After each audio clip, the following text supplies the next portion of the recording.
नमस्कार प्रयागराज, आप देख रहे हैं फ्लैश भारत न्यूज। आज की मुख्य खबरें। सूबे के डिप्टी सीएम केशव प्रसाद मौर्य ने रविवार को सर्किट हाउस प्रयागराज में पीएम पोषण योजना के तहत प्राथमिक और उच्च प्राथमिक विद्यालयों के कार्यरत रसोई के सम्मान समारोह और कैशलेस चिकित्सा कार्ड वितरण कार्यक्रम में शामिल हुए। उत्तर प्रदेश के मुख्यमंत्री योगी आदित्यनाथ ने जहां लखनऊ के इस कार्यक्रम का शुभारंभ किया, वहीं डिप्टी सीएम केशव प्रसाद मौर्य ने प्रयागराज सर्किट हाउस में रसोइयों का मानदेय बढ़ाया जाने और 5 लाख का मुख्यमंत्री कैशलेस स्वास्थ्य बीमा योजना के तहत चिकित्सा बीमा की सौगात दी। इस मौके पर उन्होंने 18 लाभार्थियों को स्वास्थ्य कार्ड का डेमो चेक भी सौंपा। इस मौके पर डिप्टी सीएम ने कहा कि सरकार की रसोई के हितों को लेकर संवेदनशील है।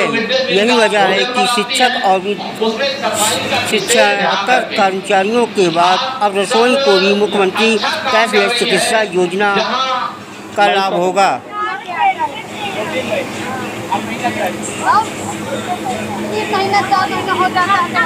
प्रयागराज से अरुण सिंह की रिपोर्ट, फ्लैश भारत न्यूज।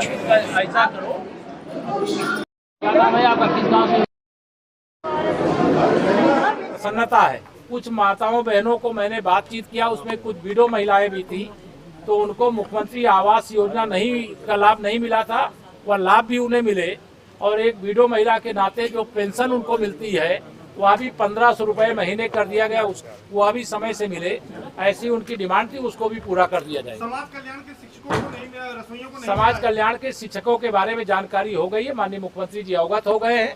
जल्दी उसके बारे में भी निर्देश आ जाएगा कि कोई शिक्षक और शिक्षणेतर कर्मचारी जो भी हैं उनको भी कैशलेस चिकित्सा सुविधा का लाभ 5 लाख रुपए तक का मिलेगा। सर, अभी बारिश जो हुई थी, शहर में जगह जगह जलभराव हो गया है। आपने आज बैठक लिया अधिकारियों के साथ, जनप्रतिनिधियों के साथ, क्या दिशा निर्देश दिए हैं? बहुत कड़े निर्देश दिए गए हैं और कड़ी कार्रवाई की चेतावनी दी गई है।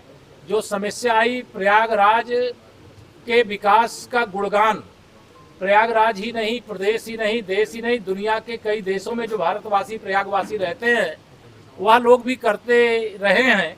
लेकिन इस बार तेज वर्षा के कारण से जो जल भराव की समस्या पैदा हुई वह लापरवाही थी, और जो लापरवाह अधिकारी हैं उनके खिलाफ कार्रवाई भी की जाएगी और भविष्य में इस प्रकार की समस्या ना आने पावे इसके लिए कार्य योजना तैयार हो रही है। समयबद्ध तरीके से गुणवत्तापूर्ण ढंग से कार्य को करके आने वाले समय में इस समस्या से प्रयागराज को मुक्त कराया जाए। समाजवादी पार्टी के मुखिया अखिलेश यादव ने प्रेस कॉन्फ्रेंस की है। उन्होंने कहा है कि परिवारवाद के अपने फायदे हैं। उनका तर्क था कि 5 सांसद अगर एक परिवार से हैं तो पार्टी में कभी टूट फूट नहीं हुई। बीजेपी को उसका ये पक्ष भी समझना चाहिए। एक समय ऐसा था तब जब उनके परिवार के ही 5 सांसद थे, बाकी कोई सांसद नहीं थे। आने वाले समय में हो सकता है उनके 5 सांसद ही रह जाएं, 5 विधायक ही रह जाएं और समाजवादी पार्टी का भविष्य सफाई तक सीमित रह जाए। वंदे मातरम को लेकर के राजनीति तेज है। कांग्रेस का कहना है कि हम वोट से विचारधारा को माने कि रविन्द्रनाथ टैगोर की बात माने। रविन्द्रनाथ टैगोर जी की बात वो माने, ये जरूर उनसे मैं कहूँगा। और वंदे मातरम के टुकड़े करके उन्होंने देश के टुकड़े किए, इस बात की कांग्रेस अपराधी है। और अब अगर वही अपराध फिर करके वह विभाजन का बीज बोना चाहती है तो भारतीय जनता पार्टी के रहते हुए, भारतीय जनता पार्टी की डबल इंजन सरकार के रहते हुए न भारत का विभाजन होने दिया जाएगा और न वंदे मातरम का विभाजन होने दिया जाएगा। मायावती जी ने कहा है आरक्षण पे कि आर्थिक आधार पर आरक्षण की मांग को उन्होंने अनुचित और देश के खिलाफ बताया है। उन्होंने कहा है कि ऐसे समतामूलक समाज बनाने में संवैधानिक कार्यों को आघात पहुंचेगा। तो वो किस परिप्रेक्ष्य में कहीं मुझे नहीं मालूम है। जो हमारी सरकार में जो आरक्षण दिया जा रहा है वो आगे भी दिया जाएगा। संजय निषाद भी आरक्षण मांग रहे हैं सर, वो कह रहे हैं कि हमारे नहीं, वो आरक्षण नहीं मांग रहे हैं। वो निषाद समाज की विभिन्न जातियों को शेड्यूल कास्ट में शामिल करने की डिमांड कर रहे हैं और उनकी यह डिमांड पुरानी है और सरकार के संज्ञान में।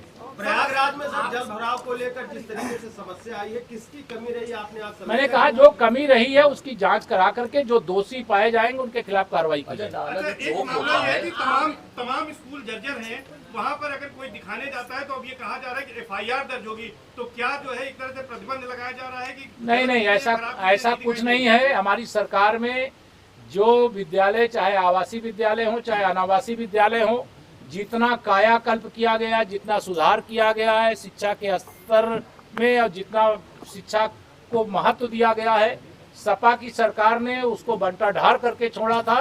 और हमारी सरकार प्राथमिक कक्षा से लेकर के उच्च शिक्षा तक के सभी और तकनीकी शिक्षा तक के सभी क्षेत्रों में बहुत अच्छा काम की है और आगे काम करती रहेगी।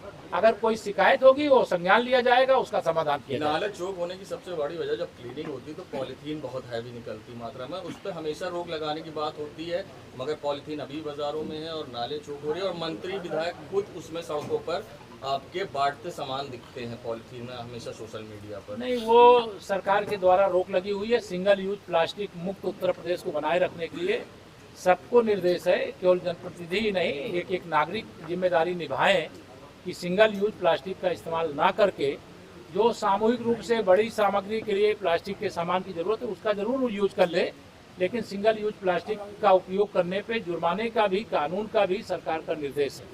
आपकी तरफ से ट्वीट किया गया कि समय रहते आवश्यक कदम नहीं उठाए। मैं तो कह रहा हूँ समय रहते अगर अधिकारियों ने कदम उठाया होता तो ये जो समस्या पैदा हुई नहीं पैदा होती। हम प्रयागराज के विकास की, मैंने कहा, चर्चा आप सब प्रयागवासी पत्रकार होने के बाद भी करते हो और हम सबका मतलब निश्चित तौर से इस बात की खुशी है कि अगर हम प्रयागराज का विकास किए और सभी नागरिक भी चर्चा कर रहे हैं, आप सब लोग भी चर्चा कर रहे हो, बाहर से आने वाले भी चर्चा कर रहे हैं, तो अगर इस प्रकार की थोड़ा बरसात के कारण से सीवर लाइन या नालों के चौक होने से जो समस्या पैदा हुई है उसमें नागरिकों को जो असुविधा हुई उसके लिए उनसे क्षमा चाहते हुए उनको विश्वास दिलाते हैं कि डबल इंजन की सरकार नहीं, ये ट्रिपल इंजन की सरकार है। सब लोग मिलकर के काम कर रहे हैं और सब लोग मिलकर काम करेंगे और अधिकारी अपनी जिम्मेदारी निभाए, ये आज कड़े निर्देश दे दिए गए।